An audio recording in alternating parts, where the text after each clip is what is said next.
Assalamualaikum warahmatullahi wabarakatuh.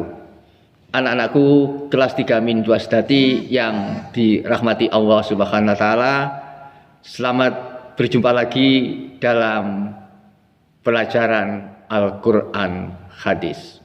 Semoga kalian bersama keluarga selalu dijaga, dilindungi dan dihindarkan dari segala macam penyakit oleh Allah Subhanahu wa taala, terutama penyakit corona yang lagi mengganas ini.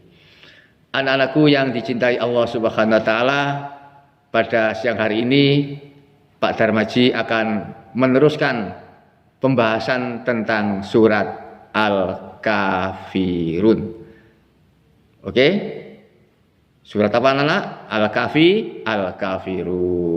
Semoga sudah hafal kalian ya. Ya.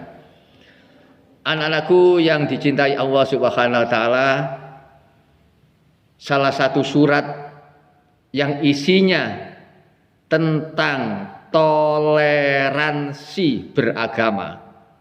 Tentang toleransi beragama adalah surat Al-Kafirun.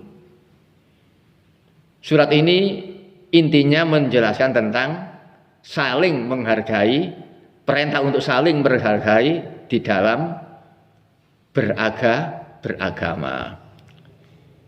Kalau kalian punya teman agama apa saja, tidak boleh menyakiti, harus kalian hargai.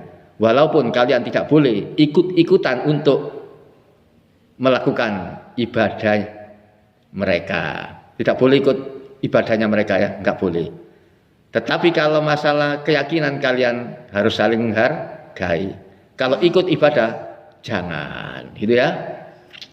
Anak-anakku yang dicintai Allah Subhanahu wa taala, surat Al-Kafirun ini diturunkan punya sebab atau asbabun nuzul dari turunnya surat Al-Kafirun adalah orang-orang kafir Mekah itu dulu pernah menyuruh Nabi Muhammad, "Hei Muhammad, kamu jangan berdakwah, ini kamu tak beri kekuasaan. Sudah kamu jadi pemimpin semua suku di Arab, tapi Islam jangan disebarkan loh." Itu syaratnya. Mau enggak? Nabi Muhammad enggak mau. Wes, kamu tak beri kekayaan banyak, tak kasih uang banyak, tak kasih emas, tak kasih perak, apa saja yang kau mau silakan ambil Muhammad. Syaratnya kamu enggak menjalankan agama Islam, jangan mensiarkan Islam. Itu ya, mau? Tidak, Nabi Muhammad tidak mau. Akhirnya mereka putus asa, orang-orang kafir. Kemudian orang kafir mengatakan kepada Nabi Muhammad, "Oh, kalau gitu gini saja Muhammad, kita bertukar Tuhan yuk, urup-urupan Tuhan." Nah, Tuhannya diurup-unoi. Gimana urup-urupan Tuhannya? Muhammad, setahun kamu menyembah Tuhanku, katanya gitu ya. Setahun aku menyembah Tuhanmu, urup-urupan. Nanti kita rasakan, kalau kamu merasa enak menyembah Tuhanku, maka masuklah kamu ke dalam agamaku, kata orang kafir itu. Sebaliknya kalau aku merasa enak kepada agamamu, aku akan masuk agamamu. Gimana? Mau enggak? Tukar Tuhan seperti itu. Mau? Akhirnya turunlah surat Al-Kafirun untuk menolak ajakan orang-orang kafir Quraisy yang mengajak bertukar Tuhan. Enggak mau Nabi Muhammad. Bismillahirrahmanirrahim. Qul ya ayyuhal kafirun. Qul, katakanlah, ya ayyuhal, hai al-kafiruna, orang-orang kafir. Al-kafiruna itu artinya orang-orang kafir. Katakanlah orang-orang kafir, la a'budu ma ta'budun. Tidaklah aku akan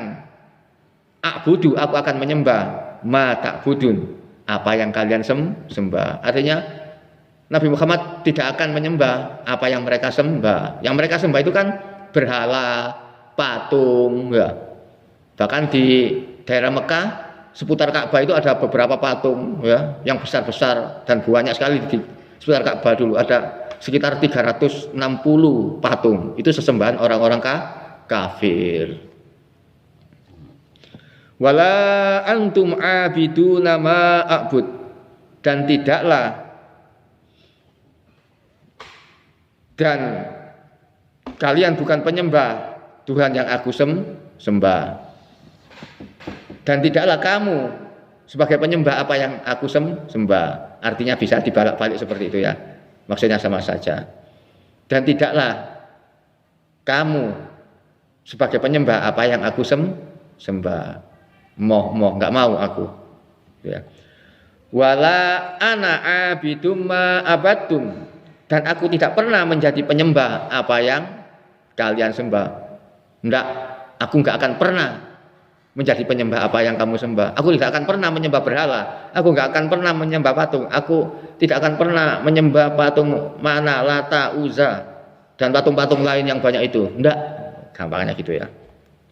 Wala antum abiduna ma a'bud, dan tidaklah kamu pernah menjadi penyembah Tuhan yang aku sembah.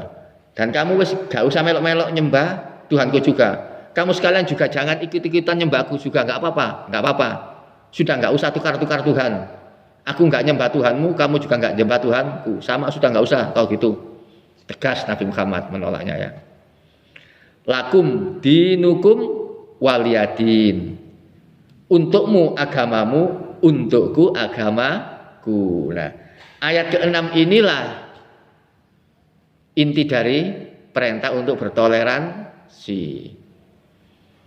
Kita harus berhubungan baik kepada siapapun sesama manusia, baik itu agama Kristen, Yahudi, Buddha, Hindu, Konghucu dan Kongkong yang lain. Kongguan enggak ya, guyon Mbak. Agama apapun, selama mereka tidak mengadakan peperangan dengan kita, maka kita harus berbuat baik kepada mereka. Mereka sakit, kita pun boleh menjenguk. Mereka butuh bantuan, kita pun boleh membantu mereka. Mereka sakit, kita boleh mengantar mereka ke rumah sakit. Mereka butuh makan, kita enggak apa-apa memberi mereka. Mereka butuh minum, enggak punya uang, kita tidak apa-apa memberi mereka. Boleh. Sebaliknya, ketika kita sakit, kemudian kita disambangi oleh orang agama lain, itu juga boleh. Ketika kita tidak punya uang, kemudian kita dikasih uang oleh orang agama lain, boleh kita terima, enggak apa-apa. Orang agama lain membangun rumah, kita bantu, ngecat boleh. Rumah kita dibantu, dicatkan oleh orang lain juga boleh. Kita beli di tokonya orang Kristen, orang Hindu, Buddha, boleh. Orang Hindu, Buddha, Kristen agama yang lain beli di toko kita juga boleh. Hal-hal semacam itu diperbolehkan oleh Allah Subhanahu wa ta'ala. Ini namanya toleransi beragama. Tidak boleh kita ketika ada orang lain beragama lain pergi ke tempat ibadahnya, kemudian kita lempar, enggak boleh. Kemudian kita bom, enggak boleh. Biarin saja. Yang tidak boleh, kita kalau ada orang beribadah selain agama Islam, kita ikut beribadah juga. Agama Kristen ke gereja minggu teman kita ikut ke gereja, ikut sembahyang mereka, itu enggak boleh. Ke pura, ke wihara kita ikut sembahyang mereka juga tidak boleh. Itu enggak boleh bagi kita. Jangan sampai kita lakukan. Itu bukan toleransi. Mereka juga ikut Jumatan, jangan boleh wong mereka bukan Islam. Mereka ikut sholat kita aja, jangan boleh wong mereka bukan Islam. Jadi kita harus saling menyayangi. Walaupun berbeda agama, tapi kita tidak boleh ikut menyembah Tuhan mereka, anak-anakku. Nah, ini yang perlu kalian perhatikan. Selama orang di luar Islam itu tidak berperang dengan kita dilarang menyakiti mereka. Baru ketika mereka ingin perang dengan kita, sudah berhadapan-hadapan, itu tidak apa saling menyakiti karena perang. Kalau negara dalam keadaan damai enggak ada apa-apa, enggak boleh kita menyakiti orang agama lain. Itu anak-anakku ya. Semoga keterangan ini bermanfaat bagi kita semuanya.